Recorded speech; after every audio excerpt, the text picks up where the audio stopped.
শীতকালে আপনারা কে কে এই পিঠা বানাই খাইছেন কোন তো? আমরা নোয়াখালীর মানছে কিন্তু এই পিঠা অনেক পছন্দ করি। এই পিঠা কেউ মেড়া পিঠা বলে, কেউ সাইয়া হিডা বলে। আমরা কিন্তু নোয়াখালীর মানছে এটারে সাইয়া হিডা কই। নোয়াখালীর মানুষের খুব জনপ্রিয় এই পিঠা।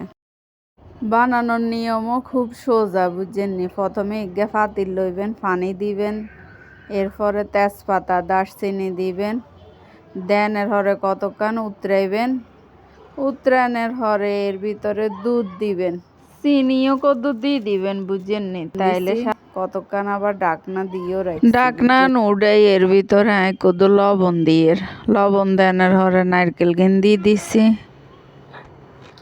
নারকেল গিন কতক্ষণ ভালো করে নাড়ি চাড়ি এর ভিতরে গুঁড়ি দি দমু। গুঁড়ি দি যে লাইট হইব সেটা রান্না করে দিয়ে এর হরে আডান করিয়ে লেছি, করিয়ে এবার শরীরে জোর বেগিন দি বালা করি গিনরে মলি এর, বুঝছেননি? একবারে নরম তুল তুলে জন হয়ে যাইব।